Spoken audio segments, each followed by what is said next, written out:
Now, you've probably heard about people talk about bird watching, but one of the most important things when you're looking for birds is bird listening. Because quite often you hear birds before you see them, or you hear them and you don't see them. So it's very important that you listen out for birds, and if you see anything and other people haven't seen it, please call out and tell us so we can all have a look, okay? Let's go and see what we can see. So some birds like grass, feed on the grass, like we had a jay here earlier, and we had a green woodpecker. Some birds like hedges, obviously some birds will nest in hedges, some like trees. So the more different sorts of habitats we've got, the more different sorts of birds we'll get. And the same applies for your garden. So if you've got a lawn and you've got a big garden, if you can leave a little corner of it to be long grass rather than short grass, that will help. If you might not have a big hedge like this, but if you can plant one or two shrubs and scrubby bushes rather than everything being neat and tidy, that will help. Hello? Come on. Carry on. No worries. That helps as well. And another important thing for birds, and wildlife generally, is dead wood. In an average woodland, about 25% of the wood is dead. So it's either tall trees standing dead or fallen on the ground. And that encourages lots of insects, which of course the birds eat. So you're providing natural food for the birds by having dead wood. And you can do that in your garden. So if you've got a little dark corner of the garden where you can leave a couple of logs of wood, or behind the shed where they're out of sight, or under a holly tree or whatever, leave a bit of wood, that will cause more food to be available for birds, and that will help the birds.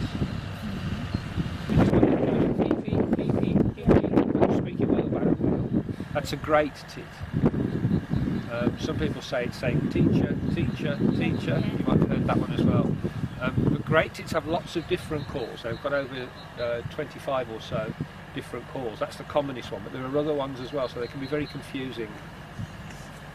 And you can tell wood pigeons at a great distance because they're the only bird that flies up and then down, and then up and then down. And you can see that on the other side of a valley 2 miles away, and you just see little dots doing that and you know it's a wood pigeon.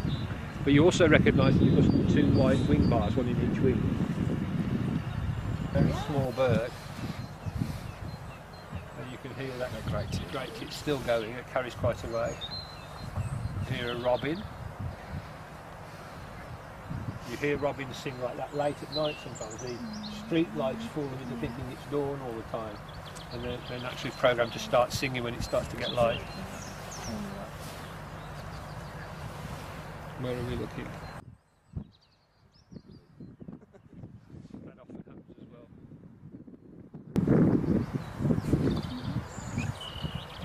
Hear that laugh? Yeah. That's a green woodpecker. Yes, I was talking about robins. If you've got a robin in your garden, they absolutely love grated cheese. So you don't put a lot out, you just put a little pinch, about half a teaspoon of grated cheese on a flat surface, either on the ground, on a paving slab, or on the top of a fence or a fence post, somewhere like that. And every day at the same time, eventually the robin will be there waiting for you to do it. But you have to get into a habit with it. And have you got blackbirds in your garden? Yeah. Loads. Blackbirds absolutely love either apples, so if you've got any windfall apples or apples that have gone off in the kitchen, you can quarter those and throw them out, or they love sultanas or raisins.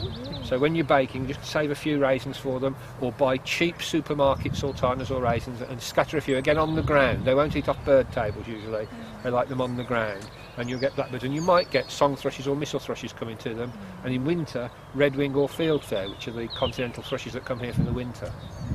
If you look underneath that nest, I think there's a bird sitting on that, unless it's another leaf.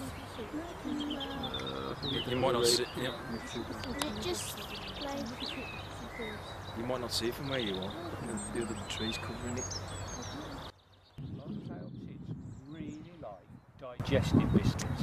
Now that sounds silly, but a friend of mine told me a couple of years ago, and I didn't believe it. He put some out in the garden, and within days, long-tailed tits were eaten. And all you need to do is buy a cheap supermarket brand of digestive biscuits, or if you have them yourself, just take a couple out of the packet, put them in one of those. Oh, what's this? Great tits going over. Excuse me. Yeah, put them in one of those feeders that's made to hold a slice of bread. So it usually has 2 flat sides and a little bit of wood on the top to keep the rain out. Put a couple of digestive biscuits in, or if you can't do that, just crumble them up and put them on a bird table, and the long-tailed tits will absolutely love them. Don't have to be white, but digestive biscuits, not custard creams or bourbons, digestive biscuits. Sorry. We get, I think yellow finches or goldfinches, they're yellow with yellow stripes on the wings with red faces. Goldfinches. Yeah, and they have the little black, tiny little... Niger seed, yes, yeah, they like those. They also like sunflower hearts.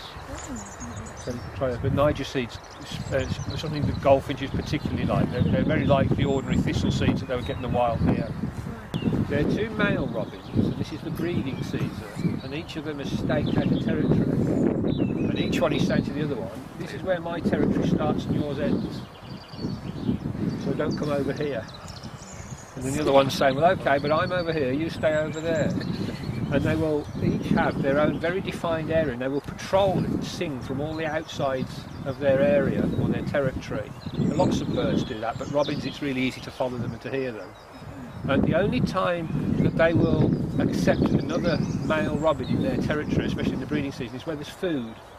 So if you've got a garden with a bird table in, you'll often find there are 3 robin territories, all sort of like wedges of a cake, with the centre bit being the feeding table, and they'll tolerate each other on the table because there's so much food they don't have to compete for it, as opposed to in the wild.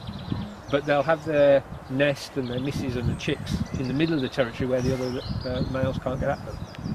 So that's talking about cats in the garden.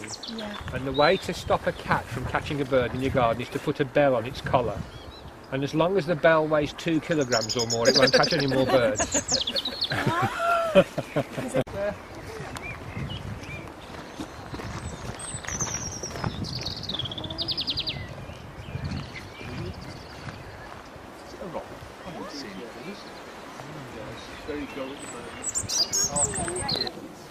Found a bit of evidence. We can get CSI in now to find out what's happened. Can you see the feathers here? Yeah. It looks to me like they're from a pigeon or possibly a collared dove because they're very grey. What's possibly happened there is a bird has met its end and been plucked and eaten by a sparrowhawk or a fox. Now there's a different way to tell, and we'll have a look. Well, if you're going to do this, always wash your hands before eating afterwards. Those feathers have been plucked out because they've still got a point on them. So they've been plucked out by a sparrowhawk. If it was a fox, they break the feathers off and you get half feathers. So we know that was probably a sparrowhawk rather than a fox. Alright. Okay. And there's not a lot of it there, so what could probably have happened... Unless you've got anything, if you've got something painted on your face, the sparrowhawk. Yeah. Got no Because chance. there's only a few feathers there, what's probably happened is that the sparrowhawk was disturbed and in the middle of plucking or just after beginning and has flown off with its prey and gone somewhere else You to know the eat one it. that, you remember the bird that was... Wood pigeon feather. Wow. It's one of what we call the primary feathers out of the wing. And can you see the white bit in the middle? Yeah. That's the white wing patch that we saw when they flew off, when the ones we saw earlier. Each of those little patches in a line forms that white wing bar. Off the grass. A raven is much bigger, Right, much rarer around here, right. has a very distinctive call, Yeah. has a diamond-shaped tail. Diamond shaped. Okay. Yeah. Now you might see those going over occasionally, but you won't normally get them sitting in the trees in the arboretum. They tend to prefer much wilder places. A crow is the one that you see around here a lot, Yeah. and they have a black beak, like a raven does.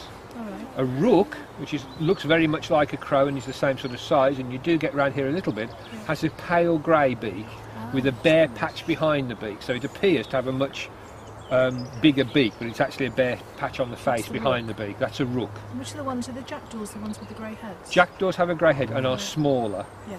and their call goes chack, chack, chack, hence the name. Okay. Okay? Yeah. And the other member of the same family you see is the magpie. Yeah. And because they're black and white, people don't realise, but they're actually a member of the crow family. And there are some other members that you see in other parts of the country, like chough, Yeah. which have a red bill, but you won't get those around here, unfortunately. Right, okay. You get them in North Wales and in Cornwall, Yeah, mostly. there used to be a Cornish crow with a red beak. as That's the well. chough, Cornish That's the chough. chough, is Yeah, it? it's a Cornish crow is the local name for it. Right, okay. And I couldn't tell you which it is. It's either come off a chick, because when they hatch out, their first feathers are very white and fluffy, unlike the other feathers, or more likely, this is what's known as well, as I say, it's down. It's the feather that's underneath the feathers that you see when the birds fly. So like you might have a vest on under your shirt or a shirt under your jacket, birds can have 2 layers of feathers. The outer ones that keep the rain out and make them aerodynamic are colourful and very broad and flat, but underneath that they have these furry ones to keep them warm. And just like a fleece coat or your quilt at home, lots of tiny little strands and fibres like this with gaps between them holds the air in and gives a layer of insulation. You've perhaps heard that if you wear 3 or 4 thin layers of clothing, it'll keep you warmer than 1 thick layer. Well, it's exactly the same with feathers. So well spotted, thank you very much. Do you want that back? Okay, being a dull colour rather than bright, camouflage is better.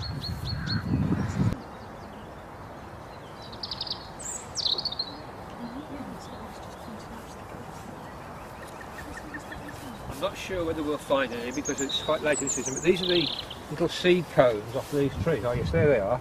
If I sort of scrunch it up, can you see these little seeds? That's what some birds eat. So some of the finches, birds like siskins and redpoll and goldfinch will eat those little seeds. Now, you wouldn't think that was much to eat, but you eat enough of them, and so that's quite good food for birds. So if you want to plant a tree in your garden, planting a native tree with seeds like that is a good idea. Alder is another good one that has little cones with seeds on. The only thing is, when birds eat seeds like this, there's no moisture. If they're eating fruit, they're getting sap and juice in the fruit, whereas if they're eating seeds, it's very dry. And that's why it's important, if you put bird seed out for the birds in your garden, that you put water out. A little dish of water, change regularly, especially in cold weather when it might freeze over. Don't put anything in to stop it freezing, like salt or antifreeze, because that would harm them. But just put a dish of water out for the birds, or have a pond with shallow sides where they can get a drink. Because you imagine if you were eating this, it's like eating your breakfast cereal with no milk on it. It would be very dry. You'd need a drink with it. Okay? We're just coming up to the end of our walk now. So I wanted to thank you for coming with us. I would like to encourage you to feed the birds in your gardens, which we've already talked about. And I'd also like to encourage you to visit the 2 local RSPB reserves. There's one in Sandwell Valley, which is between Birmingham and West Bromwich, down by the Albion Ground. And there's one at Middleton Lakes, which is just south of Tamworth, which is only opened in the last year or 2.